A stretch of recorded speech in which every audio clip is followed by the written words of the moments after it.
आज हम लोग बात करेंगे 3 ऐसे फंड के बारे में जो कि आप अगर उसमें इन्वेस्ट करते हैं तो आपको लंबे समय में एक अच्छा रिटर्न देखने को मिल सकता है। सबसे पहले यह मैं बात बता दूं कि अगर आप इन सभी फंड में एसआईपी या लमसम के जरिए इन्वेस्ट करते हैं लंबे समय के लिए तभी बेनिफिट देखने को मिल सकता है। हालांकि कुछ कुछ फंड में जिसका मैं आज जिक्र करने जा रहा हूं उसमें लमसम बंद है, आप उसमें सिर्फ और सिर्फ एसआईपी के जरिए ही इन्वेस्ट कर सकते हैं। तो वह कौन सा फंड है, आइए देखते हैं। सबसे पहला fund Nippon India small cap fund. Nippon India small cap fund पिछले कई सालों से लगातार उसका प्रदर्शन बेहतर बना हुआ है। इसमें अगर आप इन्वेस्ट करते हैं तो पिछले 10 साल का ट्रैक रिकॉर्ड देखा जाए तो 10 सालों में इसने लगभग लगभग 23% के अनुसार से CAGR के अनुसार से ग्रो किया है। वहीं 1 और 2 साल के अंदर में देखिएगा तो लगभग लगभग 30% से ज़्यादा का रिटर्न निकाल करके दिया है, जो कि किसी फंड के लिए बहुत ही बेहतरीन होता है। वहीं पर इस फंड के अल्फ़ा की बात की जाए तो अल्फ़ा के मामले में यह फंड लगभग 8 से मतलब अपने फंड जितने बेंचमार्क है उसको 8% से ज़्यादा के बीट करके रखा हुआ है। वहीं पर बीटा की बात की जाए तो 1 से कम ही बीटा बना हुआ है। दूसरे फंड की बात करेंगे। दूसरा फंड जो लिया गया है वह है SBI magnum mid cap fund. SBI magnum mid cap fund भी बहुत ही बेहतरीन प्रदर्शन कर रहा है कई सालों से। बहुत ही पुराना फंड है, आपका जाना पहचाना फंड होगा। बैंक में आप जा करके SBI म्यूचुअल फंड बहुत सारे लोग लेते हैं कि नहीं भाई हमको SBI का ही म्यूचुअल फंड चाहिए, तो आप वहाँ से SBI magnum mid cap fund ले सकते हैं। हाँ, SBI स्मॉल का भी बहुत ही बेहतरीन प्रदर्शन कर रहा है, लेकिन कुछ समय से इसका प्रदर्शन खराब है, इसलिए आप SBI मैग्नम मिड कैप में इन्वेस्ट कर सकते हैं। इस फंड में जो रिटर्न है ना उसको देखेंगे तो वो भी बहुत लाजवाब है। 10 सालों का ट्रैक रिकॉर्ड देखें तो 17 से 18% का रिटर्न निकल करके आ रहा है इसमें। वहीं पर अगर 1 या 2 साल के टाइम फ्रेम में, छोटे टाइम फ्रेम में देखेंगे तो 25 से 30% का रिटर्न यहाँ भी निकल करके आ रहा है। 25%।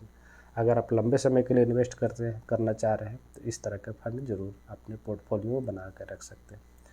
तीसरा फंड की बात करेंगे तो क्वांट का फ्लैक्सी कैप फंड है। हालांकि क्वांट का बहुत सारे फंड अंडर परफॉर्म कर रहे हैं, लेकिन फ्लैक्सी कैप फंड बहुत ही बेहतरीन प्रदर्शन कर रहा है। यहाँ पर भी 10 सालों का ट्रैक रिकॉर्ड देखेंगे तो लगभग लगभग यहाँ पर 15 से 17% का ट्रैक रिकॉर्ड निकल करके आ रहा है, जो कि बहुत ही बेहतरीन है। आप इस तरह के फंड में इसलिए इन्वेस्ट करिए क्योंकि इसमें जो है हायर अल्फ़ा जनरेशन की जनरेट करने की क्षमता इसके फंड मैनेजर में है। क्योंकि जो फ्लैक्सी कैप होता है, फ्लैक्सी कैप में क्या होता है ना, बहुत सारे पोर्शन जो है स्मॉल कैप, मिड कैप और लार्ज कैप में फंड मैनेजर की अपनी सुविधा के अनुसार से डाइवर्सिफाई करते हैं। किस तरह की मार्केट की चाल रहेगी उसके अनुसार से वो खुद डिसाइड करते हैं कि कितना पोर्शन मेरा स्मॉल कैप में जाना चाहिए, कितना पोर्शन मिड कैप में, कितना पोर्शन लार्ज कैप में। हाँ, हालांकि इसका पोर्टफोलियो टर्नओवर जो है बहुत ही ज़्यादा रहता है, ये बहुत तेज़ी से खरीद बिक्री करते हैं और इसी के कारण इसमें रिटर्न भी ज़्यादा बनता है। इसलिए अगर इस तरह के फंड में आप इन्वेस्ट करते हैं लंबे समय के लिए तो आपको रिटर्न ज़्यादा बनने की उम्मीद रहेगी, लेकिन कोशिश कीजिए डिसिप्लिन तरीके से इन्वेस्ट कीजिए।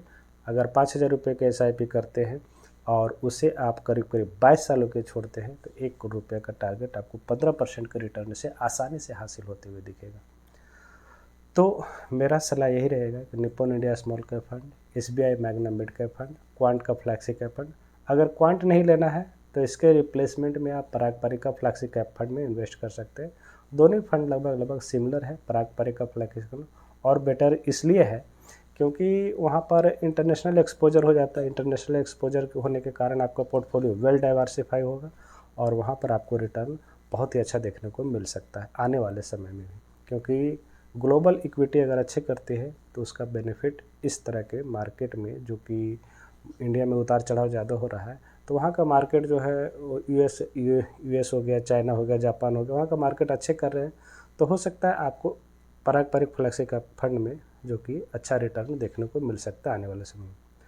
तो ठीक है, आप कोशिश कीजिए लंबे समय के लिए होल्ड करके रखने के लिए। किसी भी आप म्यूचुअल फंड यूनिट को परचेज करते हैं तो लंबे समय के लिए होल्ड कीजिए और साथ ही साथ पारंपरिक में इन्वेस्ट कीजिए, क्वांट में इन्वेस्ट कीजिए, क्वांट का फ्लैक्सी कैप में इन्वेस्ट कीजिए, उसके बाद SBI मैग्नम मिड कैप में इन्वेस्ट कीजिए और निप्पॉन इंडिया में ज़रूर इन्वेस्ट कीजिए। हालांकि निप्पॉन इंडिया में लमसम के जरिए इन्वेस्टमेंट नहीं होगा, आप वहाँ पर सिर्फ और सिर्फ SIP के जरिए इन्वेस्ट कर सकते हैं।